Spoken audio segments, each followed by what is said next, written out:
No, No, you're good. we're okay. We're okay.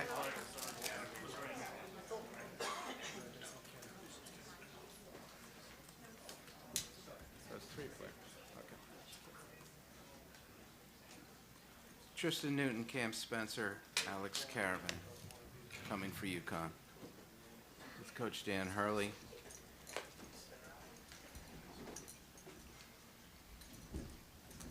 Yukon is now 17-3 as the number one seed in the tournament.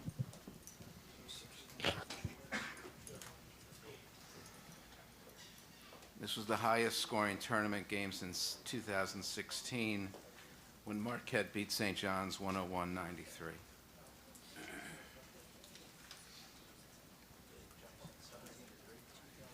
Yes, 17-3. As the number one seed, Yukon is now 17-3. John, what was that score? 101-93, you said? I said that, yes. That was Mullen's first year as X. Thank you.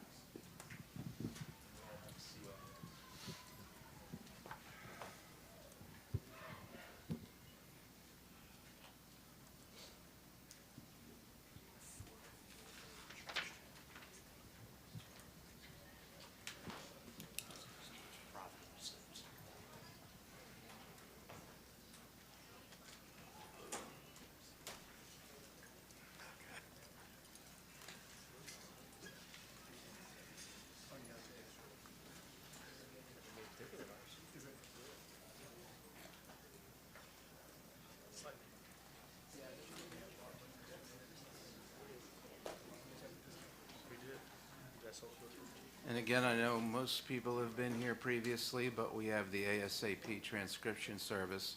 If you're in the first couple rows, we're good without a microphone, but if you're past row 2 or so, we're going to try to get a microphone to you. Appreciate it.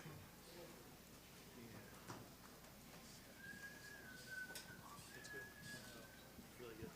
It's much better. This is the first win for Yukon against St. John's in the tournament since 1999 championship game.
Yukon's on its way, and its locker room is now open.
Yukon is here. Cam Spencer, Alex Caravan, and Tristan Newton with Coach Dan Hurley.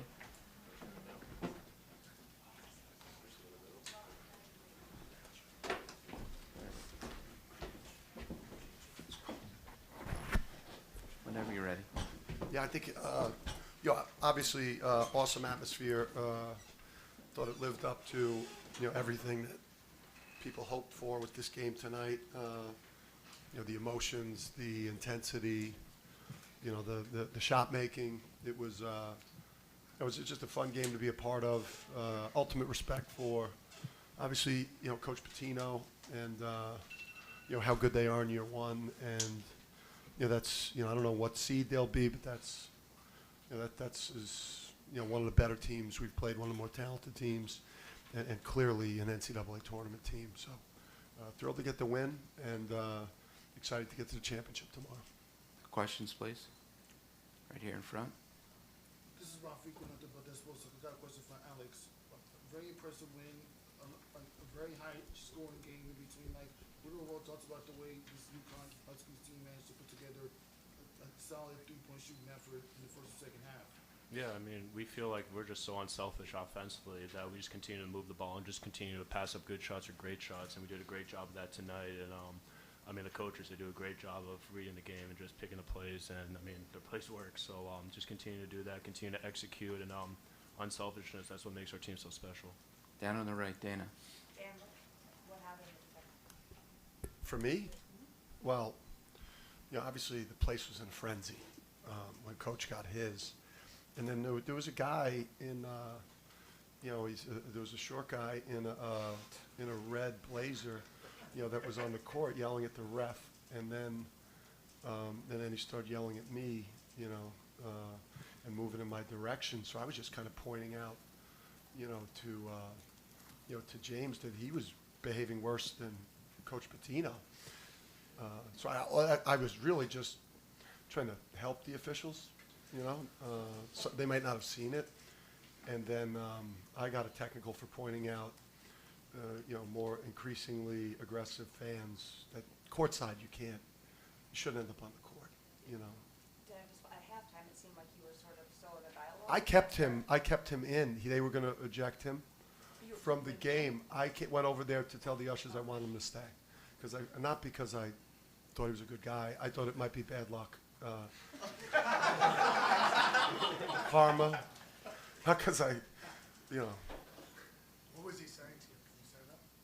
There was a lot of expletives, and and again, like all you'll see with the camera, you're not seeing what's in front of me, and and I'm probably now the boy who cried wolf now because of late game. But I promise you, if we play Marquette tomorrow night, there'll be no incident because those people are incredibly classy fans, and we have incredible respect for them.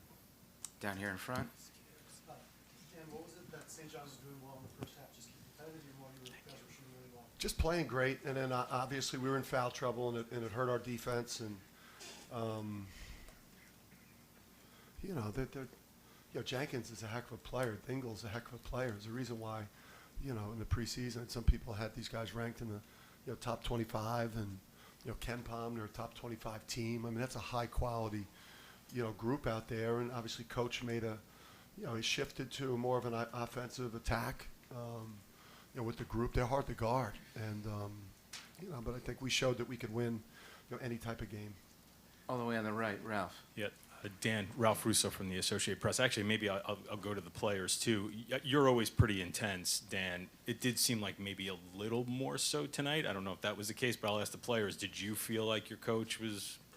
You've seen us? No, I have seen a lot. That's why I want to make sure. You know, if I say that, do you think there was a little more intensity or something? You know, as you were running out to the floor, pumping up your team. Did the players see anything, or is that just business as usual? Tristan, why don't you take that? Honestly, today I thought he was a little more calm. On the calm end. Cam, did you have a problem with did you have a problem with me today? No issues, Coach. All right, down in front, right here. Speak Coach. loudly, please. Coach, you haven't coached in this game before, but you played in this Big East Championship game before. What do you remember from that time at Seton Hall? I mean, that was a pretty long time ago. We put it on the cues pretty good in that one. You know, I just think for us, you know, obviously getting to win 30, you know, we won 31 all of last year, so you know, that was a big number we wanted to get to before we got to the NCAA tournament. And I got, like, you know, guys, you know, with me up on the dais here that you know, were looking for that last jewel in the, you know, not the triple crown, the quadruple crown. You know, get the regular season Big East Final Four, national championship now in a Big East tournament. I know that's what Tristan and Alex and Cam are all, you know, shooting for, and we want to try and deliver. Over here on the left, right here, second row. Coach, you guys move the ball incredibly well. You're very unselfish. You run the floor well. Have we seen the best of what you guys can do, and what would you like to improve on with your team right now? Yeah, obviously the defense let us down, and we had been trending, you know, coming into the game. We were second in offense and 10th in defense, and we're generally an excellent rebounding team. But St. John's is one of the best offensive rebounding teams. So obviously that defense tonight and what we did on the backboard was not sustainable. But, you know, we've got a bunch of NBA players. We've got NBA level talent that's willing to, you know, to screen and share and play for each other on offense. You know, and it's just it's a unique you know, it's a unique group of players that have NBA ability, but are humble and about team. Over here on the left. So, Dan, although it was a small sample size in the first half, Jalen Stewart put together a good, solid 8 minutes of work. And I was wondering, could you speak upon what he did tonight for you and what we could possibly see in the future, considering the long grind of March? Yeah, hugely. He had a great night. He helped us big time in the first half. You know, with all of our young freshmen that are kind of, you know, playing on a high-level team, you know, you hope they'll wait their turn, keep developing with us, and then, you know, become the stars of the program moving forward. He's the type of player that freshman year to sophomore year, you know, will take an enormous jump and, you know, be playing at the level of these guys up here. So, you know, we just plead with him on a daily basis to, you know, we know that portal's calling, and there's a lot of tampering going on. So hopefully our young players stay with us, because we're going to lose a number of players from this team. Over here on the right, Dana. Can you just describe, I don't mean about coaching, I mean in general, just the intensity of this game, just between the way the game was played, the physicality, the atmosphere, the energy, like what did it feel like out there? I mean, as a competitor, these are the environments that you want to play in. You know, it's a high-level basketball game. You know, working towards something that we've worked for all year, and, you know, the Big East Championship is something that we want to go get. So probably one of the highest, I guess, and more intense games of this year, and rightfully so. Two more. We're doing two more. Back there on the left. Coach, right here. Josh Barber from Dean College. I just had a question this is really for the players as well here.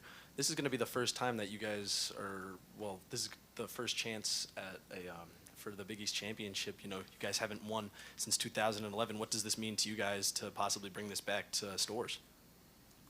Yeah, I mean, Storrs, you know, Yukon is a historic program who wins a lot of championships, and, you know, having the national championship last year was great, but, you know, like Cam said, we've been striving all year to win multiple championships, and this is one of the stops. And throughout the 2 years, we've been making a lot of history, so I guess tomorrow, after the game, we're trying to make more history.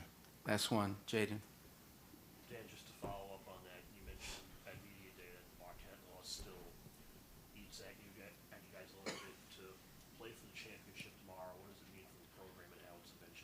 Yeah, I think, listen, every time we take the court, you know, you know, we obsess over what we want to achieve next. Listen, the regular season champion is, especially in a league which is true round robin like ours, the regular season champion is the Big East champion. You know, it's, you know, through the 20-game gauntlet, whoever wins that thing, true round robin, is, you know, is the champion. Obviously, the Big East tournament champion, you know, is a chance to experience what it feels like, you know, in terms of confetti and cutting down nets and, you know, winning that third championship that we've strived for. We wanted the MTE, you know, that championship. We wanted the regular season. We want, obviously, we got 3 ahead of us that we're trying to get. And, you know, tomorrow we're going to treat like it's a Super Bowl. Yukon, thank you. Thank you.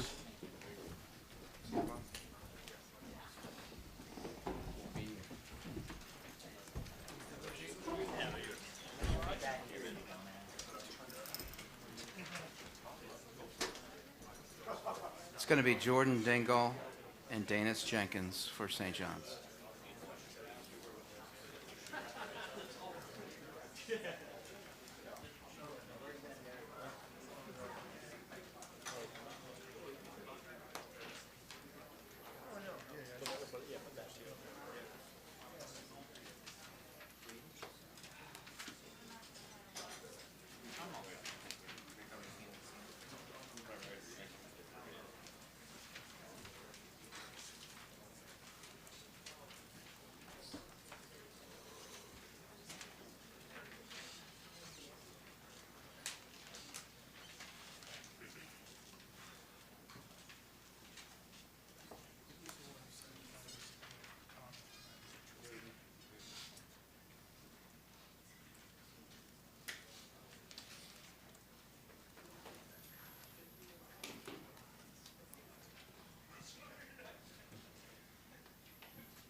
St. John's is on its way.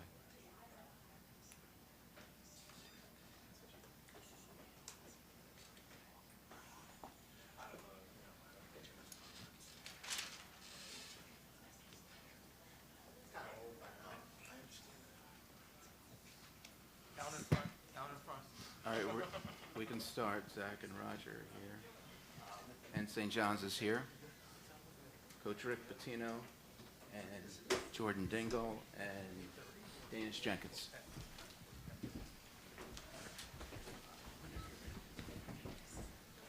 So I want to congratulate Connecticut. They're very deserving of a defending champion. They're just a great, great offensive basketball team.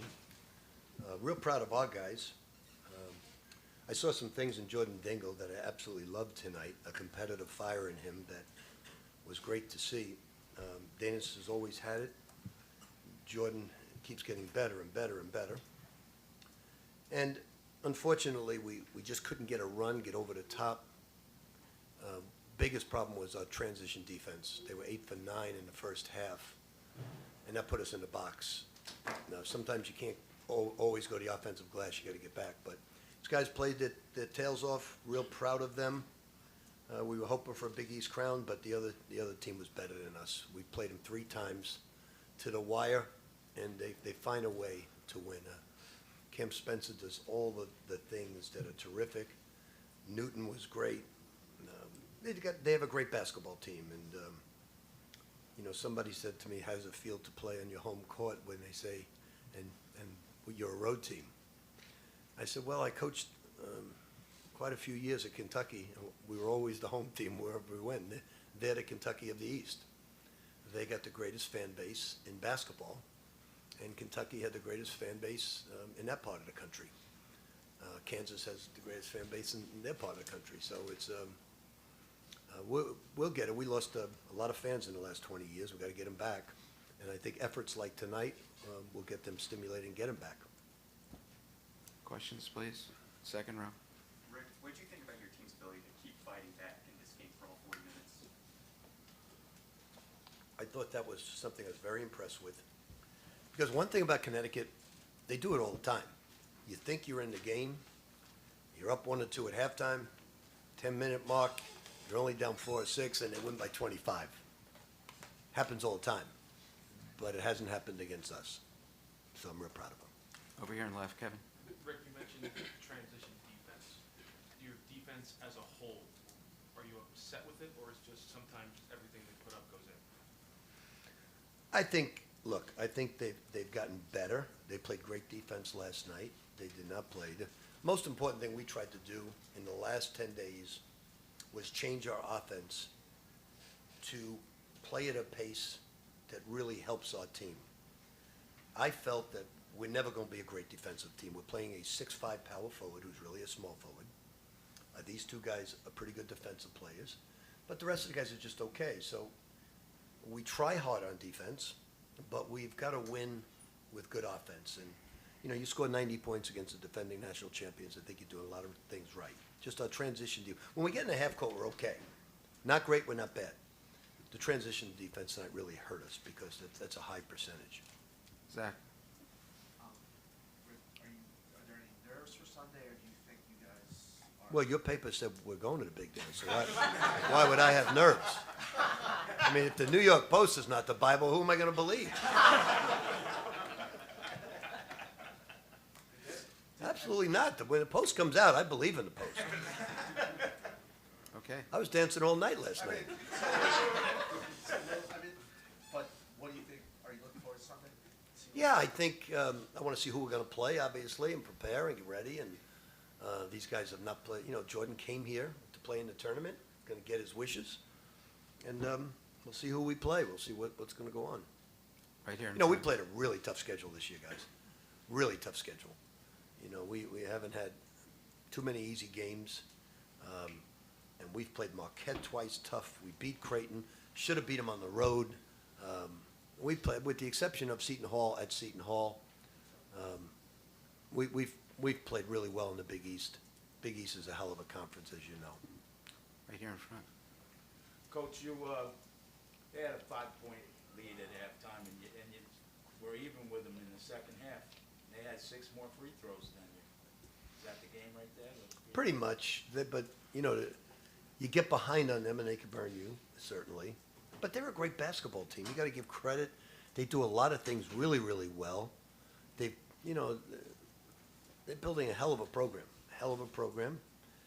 They've been a hell of a program from Jim Calhoun on. Kevin Ollie won a championship, so it's, it's St. John's can get there. It's going to take a lot of work by a lot of people. It's not just us. It's not just the players. It's going to take a lot of work to turn around St. John's in so many areas. Roger. Jordan, can you sort of describe what Selection Sunday has mostly been like for you during your college career, and what you anticipated will be like this time?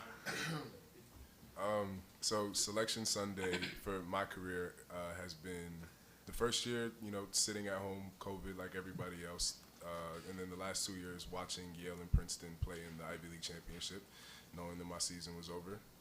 But this year is different. So I'm really looking forward to it this time. Selection Sunday really hasn't meant anything to me because I, unfortunately was never a part of it, never had the ability to be. And I'm really grateful to God that I'm here with these group of guys and I'm going to get that chance. Right here on the left.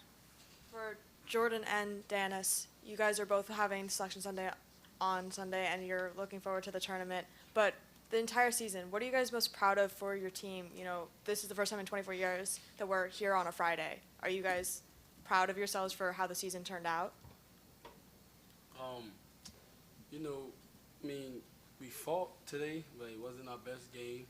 We had the sole intentions on winning the Big East tournament, but at the same time, I'm really proud of the team because what I've been saying the whole year is we could have easily went the other way. When you lose 8 out of 10 games, it's like it was all bad. Nothing was good from that. We thought postseason was over at that time, but as I've been saying, we showed our real character. We showed pride, and we fought. That's all you can ask for. We came in every day, practiced hard, tried to get better at the things we were bad at, and we came together as a team. This is a brand I've never played with Jordan Davis. He's the leading scorer last year in the country. So it's just like, then he comes here and he's off the ball, playing off the ball and things like that. So everything was different. But I was just really proud to see us bond together and really just try to be special. And yes, tonight was a step forward for St. John's, but like Coach said, it's a lot more work to do, and we're looking forward to the tournament. Down in front. Coach, reflecting on the incident where you and Dan drew technical fouls, how did things play out from your perspective? I was just looking. I haven't had a techno in a long, long time. I was really looking forward to that moment. Okay. Dana. Along those lines, like you've been in some Big East kerfuffles before. I mean, it seemed a little chaotic. It was you, and it was Dan, it was Tom. There was a lot going on. What? And then I had to go against Bobby Hurley. Brings in another Hall of Famer going against me, sitting at courtside. What happened? No, it's no. I just was. We were in serious foul trouble. I had to play without Soriano and without Ledlam the entire half, basically at that point. And I felt that things weren't going our way. And I will say, when I made those statements, they were contrived, and they were statements I wanted to make, and the technical is one I wanted to get. Roger. Rick, I mean, you can't be probably playing your best game of the season when you lose, but can you sort of describe how you're feeling about the way your team is playing going into whatever's next?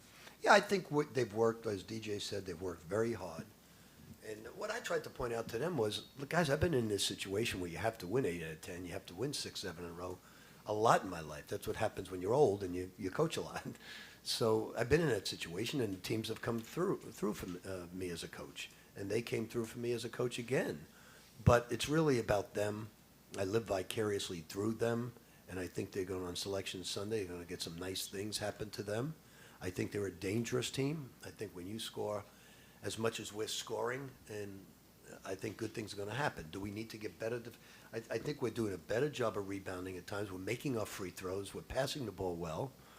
But Connecticut's Connecticut, and they're just a machine. They can beat you 100 different ways, and that's it's sometimes you can have great talent, but talent doesn't play well together. But when you get 26 assists tonight, 23 assists, they have open shots that are really good, but they go after a better shot that's great. And that's the makings of a great offensive basketball team, because they're always looking for a better shot for their guys. And you can learn a lot. I tell our guys, you can learn a lot from teams that you respect, and we certainly have great respect for them. Last question, Kevin. Jordan, the way you guys played tonight give you confidence going forward that you played so well that there's only a handful of teams that could have matched your guys' intensity and performance tonight? Yeah, I think so. To be honest with you, I don't think that we played a great game for all 40 minutes, and that's kind of what it comes down to. We've gotten a lot better with that as the course of the season has gone on. And our ability to fight back, like DJ pointed out earlier, I'm really proud of us for that. Our competitive spirit never died and never wavered, and we believed in ourselves to the very end. So I think that's the big takeaway for today's game. I'm going to keep going forward. And one thing I'll say in closing, we've had 3 turnovers, 6 turnovers, 6 turnovers, 5 turnovers. against really good teams. I mean, I even, in coaching some great teams, I had 9 turnovers, 10 turnovers, but we're not turning the ball over at all, which is a great sign going into March. And so we've really gotten a lot better over the last 3 weeks, is what you want to see going into March. And I think we could, obviously, if we get the right matchup, we could cause some serious damage. But I want to thank all of you for the coverage this year. It's been a real interesting experience coaching St. John's. I don't say that in a positive or negative way. It's been an interesting, from driving over the Throgs Neck Bridge and having people curse and cut me off, it's been great. Thank you. Okay, thank you, St. John's.